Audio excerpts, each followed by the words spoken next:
अध्याय 12 मुगलों का आगमन, बाबर और हुमायूं, मध्य एशिया और भारत। 16वीं सदी एशिया और भारत में भारी परिवर्तनों की सदी थी। उस्मानी साम्राज्य, जिसका 15वीं सदी के मध्य में पुनरुत्थान हुआ, 16वीं सदी के मध्य में अपने शिखर पर जा पहुंचा। सीरिया और अनातोलिया में आधारित उस्मानी मध्य यूरोप को जीतने के आकांक्षी थे। उन्होंने मिस्र और मेसोपोटामिया पर अपना अधिकार जमा लिया था तथा इराक और ईरान को अपने प्रभुत्व में लाने का प्रयास किया था। ईरान में शिया मतावलंबी सफ़वी साम्राज्य 15वीं सदी की आखिर चौथाई में सत्ता में आया। इराक और बगदाद पर अधिकार के लिए वह उस्मानी बादशाहों से भी टकराया तथा उसने उस्मानी क्षेत्रों में शिया मत को फैलाने का भी प्रयास किया। 15वीं सदी में मंगोल साम्राज्य के विघटन के बाद तैमूर ने ईरान और तुरान को फिर से एक शासन के अंतर्गत एकजुट किया। तैमूर का साम्राज्य वोल्गा नदी की निचली वादी से लेकर सिंधु नदी तक फैला था और इसमें एशिया माइनर, जो कि आज का तुर्की है, ईरान, ऑक्सस पार के क्षेत्र, अफगानिस्तान और पंजाब का एक भाग शामिल था। तैमूर 1405 में मरा, पर उसका पोता शाहरुख मिर्जा मृत्यु 1448 उसके साम्राज्य के एक भाग को बचाए रखने में सफल रहा। उसने कला और साहित्य को प्रोत्साहन दिया और उसके काल में समरकंद और हेरात पश्चिम एशिया के सांस्कृतिक केंद्र बन गए। समरकंद के शासक की पूरी इस्लामी दुनिया में भारी इज्जत थी। 15वीं सदी के उत्तरार्ध में एक बड़ी सीमा तक साम्राज्य को बांटने की तैमूरियों की परंपरा के कारण उनकी शक्ति तेजी से कम हुई। अब जन्म लेने वाले विभिन्न तैमूरी रजवाड़े हमेशा आपस में लड़ते झगड़ते रहते थे। इसके कारण दो नए तत्वों को सामने आने का अवसर मिला। उत्तर से उज्बेक लोगों का एक तुर्क मंगोल कबीला ऑक्सस पार के क्षेत्र में घुस आया। उज्बेक मुसलमान तो बन चुके थे, पर तैमूरी उन्हें हीन समझते थे क्योंकि वे उन्हें असंस्कृत और बर्बर मानते थे। और भी पश्चिम में सफ़वी नाम का एक नया राजवंश ईरान पर वर्चस्व जमाने लगा। सफ़वी सुल्तान सूफियों के एक ऐसे सिलसिले के वंशज थे जो पैगंबर को अपना पूर्वज ठहराता था और उन्हें मुसलमानों के शिया फिरके का समर्थन किया और उन लोगों को उत्पीड़ित किया जो शिया रीति रिवाज अपनाने को तैयार न थे। दूसरी ओर उज़्बेक सुन्नी थे। इस तरह इन दोनों तत्वों के राजनीतिक टकराव में फिरकाई टकराव ने जहर घोला। इस तरह 16वीं सदी में एशिया में तीन शक्तिशाली साम्राज्यों उस्मानी, सफ़वी और उज़्बेक के टकराव की ज़मीन तैयार हो चुकी थी। भारत में गंगा की वादी के पुनः एकीकरण की दशाएं तैयार हो रही थी, जिसके कारण साम्राज्यवादी शासन का एक नया चरण आरंभ हुआ। इसका आधार शर्की राज्य का पतन और लोदियों के अंतर्गत गंगा की ऊपरी वादी का पुनः एकीकरण होना था। लेकिन लोदियों को साथ ही साथ अपनी ही राज्य व्यवस्था के अंदर कबीलाई अलगाववाद का सामना करना पड़ा। अगर इस समस्या का समाधान निकल आता, चाहे वह स्वयं के प्रयास से हो या बाहरी हस्तक्षेप से, तो उत्तर भारत में एक नए साम्राज्य की स्थापना का मार्ग प्रशस्त हो जाता। तैमूरियों के उदय और बाबर के आगमन को इसी संदर्भ में देखा जाना चाहिए। बाबर 1494 में 12 वर्ष की छोटी उम्र में ही बाबर ऑक्सस पार के एक छोटे से राज्य फरगाना का राजा बना। उज़्बेक खतरे की ओर से आंखें बंद करके तैमूरी शहजादे एक दूसरे से लड़ने में व्यस्त थे। बाबर ने भी अपने चाचा से समरकंद को छीनने का प्रयास किया। उसने 2 बार इस नगर को जीता, पर दोनों अवसरों पर शीघ्र ही उसे खो बैठा। दूसरी बार बाबर को बाहर निकालने में सहायता देने के लिए उज़्बेक सरदार शैबानी खान को बुलाया गया। शैबानी खान ने बाबर को हराकर समरकंद को जीत लिया। जल्द ही उसने इस क्षेत्र के बाकी तैमूरी राज्यों को भी रौंद डाला। इससे बाहर होकर बाबर काबुल की ओर चला, जिसे उसने 1504 में जीता। अगले 14 वर्षों तक उज़्बेकों से अपना वतन फिर जीतने के लिए बाबर मौके का इंतजार करता रहा। उसने इस कार्य में अपने चाचा अर्थात हेरात के शासक से मदद लेने का प्रयास किया, पर कोई लाभ नहीं हुआ। अंततः शैबानी खान ने हेरात को भी रौंद डाला। इसके चलते उज़्बेकों और सफ़वियों में सीधा टकराव हुआ, क्योंकि सफ़वी शासक भी हेरात और आसपास के क्षेत्रों के दावेदार थे, जिनको समकालीन लेखकों ने खुरासान कहा है। 1510 में मर्व के पास एक मशहूर लड़ाई में ईरान के शाह इस्माइल ने शैबानी खान को हराकर मार डाला। बाबर ने अब समरकंद को जीतने की एक और कोशिश की और इस बार उसने ईरानी फौजों की मदद ली। उसे समरकंद में बाकायदा गद्दी पर बिठाया गया, पर वह ईरानी सिपहसालारों के नियंत्रण से उबने लगा, जो बाबर को एक स्वतंत्र शासक के बदले एक ईरानी सूबे के सूबेदार के रूप में रखना चाहते थे। इसी बीच उज़्बेक तेजी से अपनी हार के झटके से मुक्त हो गए। बाबर एक बार फिर समरकंद से निकाला गया और उसे फिर काबुल आना पड़ा। अंततः खुद शाह इस्माइल को 1514 में उस्मानी सुल्तान ने हरा दिया, जिसके कारण उज़्बेक ऑक्सस पार के क्षेत्रों के निश्चित मालिक बन बैठे। इन विकास क्रमों ने आखिर बाबर को भारत की ओर रुख करने पर मजबूर कर दिया। भारत की विजय। बाबर ने कहा है कि काबुल की विजय 1504 से लेकर पानीपत में अपनी जीत तक मैंने हिंदुस्तान को जीतने के बारे में सोचना कभी नहीं छोड़ा, पर उसे कभी यह काम हाथ में लेने का उपयुक्त अवसर नहीं मिला था, क्योंकि कभी अपने बेगों की आशंकाओं और कभी मेरे भाइयों और मेरे बीच के मतभेद के कारण मेरा काम रुक जाता था। मध्य एशिया से पहले के असंख्य हमलावरों की तरह बाबर भी भारत की बेपनाह दौलत के कारण उसकी ओर आकर्षित हुआ था। भारत सोने चांदी और सुख समृद्धि का देश था।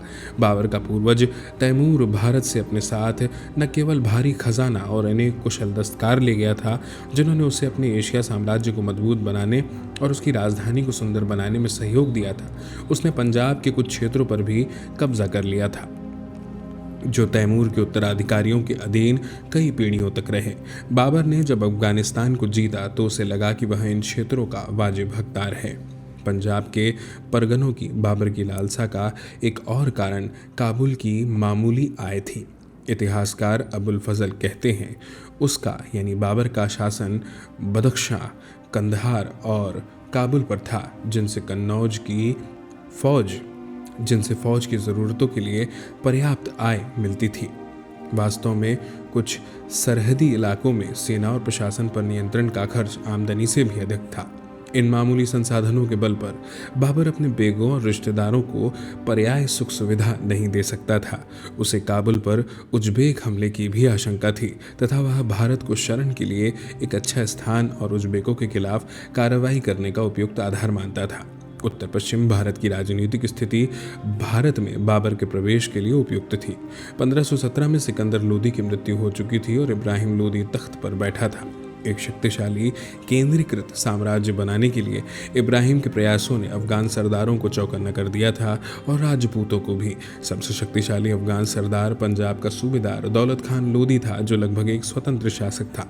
दौलत खान ने इब्राहिम लोदी के दरबार में सलाम बजाने के लिए अपने बेटे को भेजकर उससे सुलह करने का प्रयास किया। साथ ही वह भीड़ा को, सरहदी इलाकों आदि को जीतकर अपनी स्थिति को मजबूत बनाने की इच्छा भी रखता था। 1518 से 19 में बाबर ने भीड़ा के मजबूत किले को जीता। फिर उसने दौलत खान और इब्राहिम लोदी को पत्र और मौखिक संदेश भेजकर उन क्षेत्रों को देने की मांग की जो तुर्कों के थे, पर दौलत खान ने बाबर के दूत को लाहौर में नज़रबंद कर लिया। उसने उसको न तो मिलने का अवसर दिया, न इब्राहिम लोदी के पास जाने की अनुमति दी। बाबर जब काबुल लौट गया तो दौलत खान ने भीड़ा पर कब्जा कर लिया और बाबर के तैनात कारिंदों को वहां से निकाल फेंका।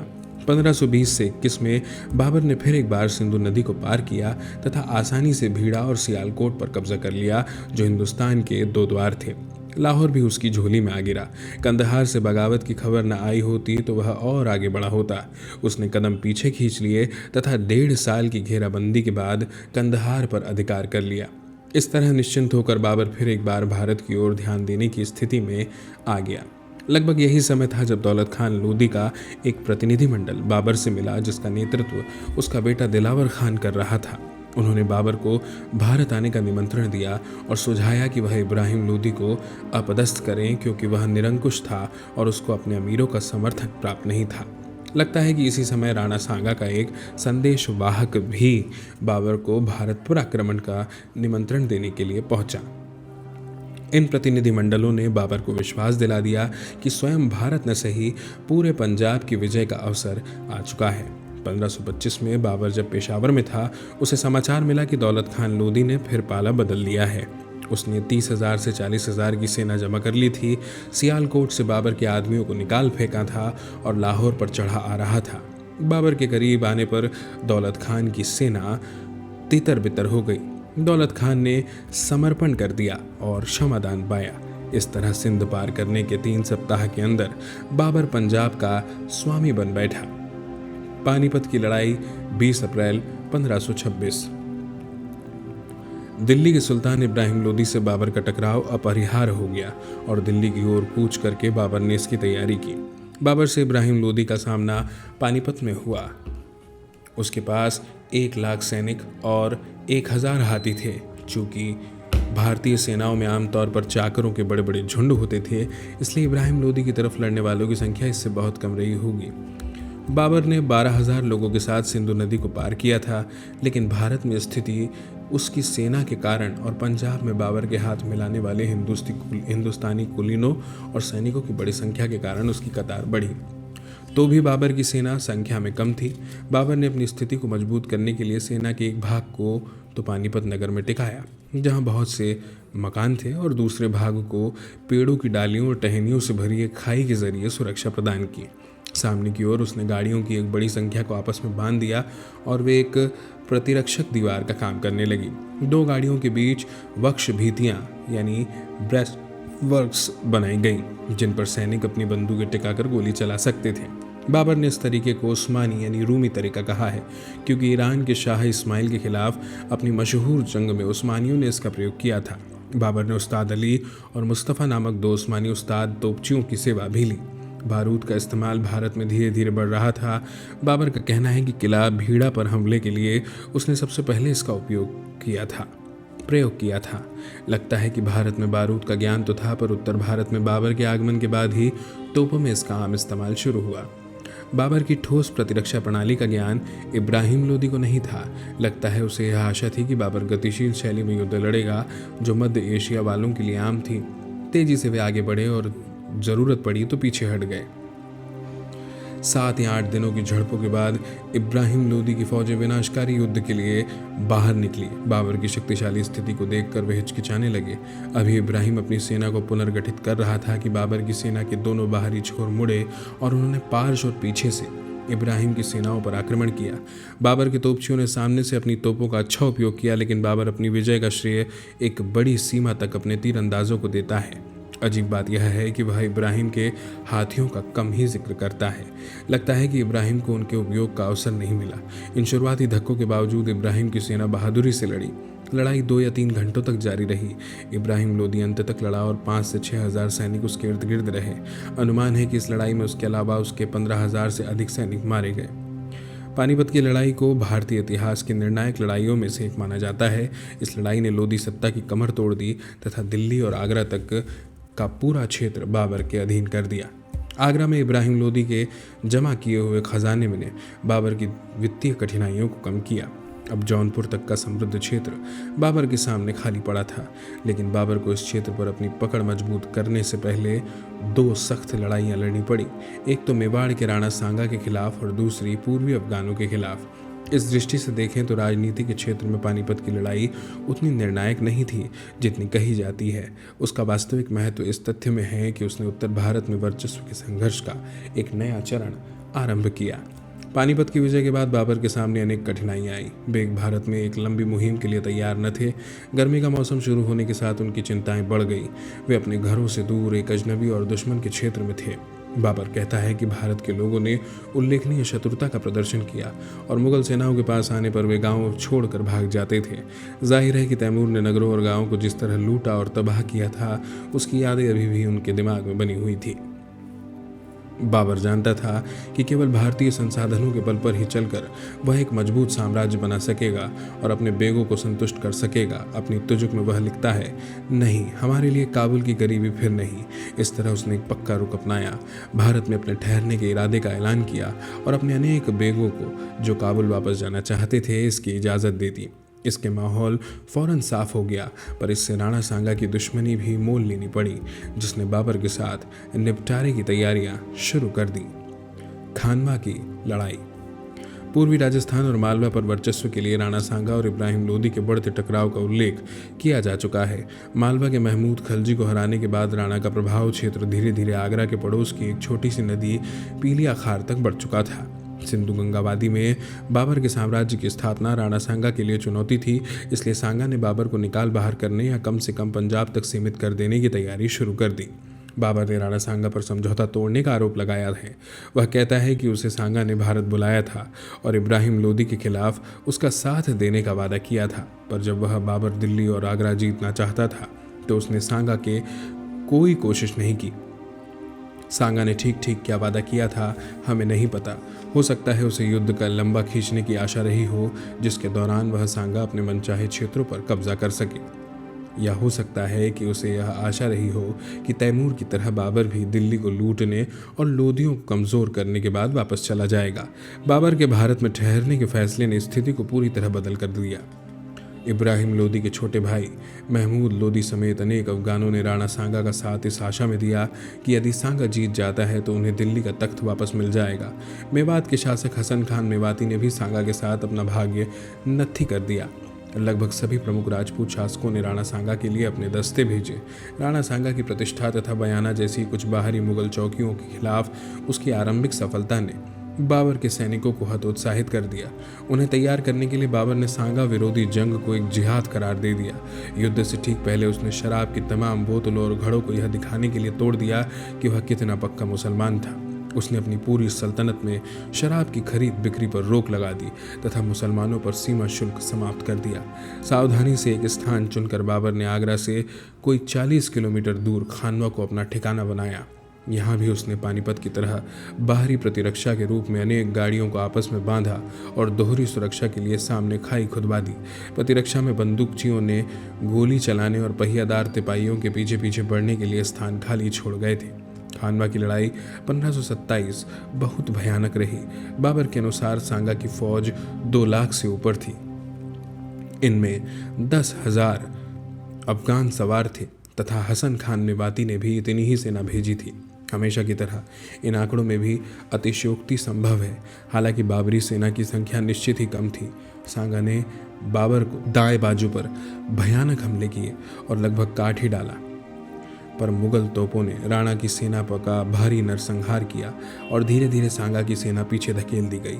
इसी समय बाबर ने अपने केंद्र भाग के सैनिकों को, जो अपने तिपाहियों के पीछे पनाह लिए हुए थे, आक्रमण का आदेश दिया। जंजीर में बंदी गाड़ियों के पीछे से तोपखाने भी बाहर आ गए। पानीपत की ही तरह बाबर के पार्श्व वाले दस्तों ने, जो बगल और पीछे से हमले करते थे, अपना खेल दिखाया। सांगा की फौजें घिर गई और भयंकर मारकाट के बाद पराजित हो गई। इस तरह खानवा की लड़ाई पानीपत की लड़ाई की ही लगभग नकल थी। स्पष्ट है कि इब्राहिम लोदी की पराजय से राणा सांगा ने कुछ नहीं सीखा था और ना बाबर की रणनीति का अध्ययन किया। जैसा कि बाबर ने अपने संस्मरण में लिखा है, कुछ हिंदुस्तानी तलवारबाज भले ही हो, पर अधिकांश तो सैन्य तौर तरीकों, स्थिति और रणनीतियों से अनजान और अकुशल हैं। राणा सांगा बच निकला और वह बाबर से फिर टकराना चाहता था, पर उसके अपने ही कुलीनों ने उसे जहर दे दिया, जो ऐसे किसी भी कदम को खतरनाक और आत्मघाती समझते थे।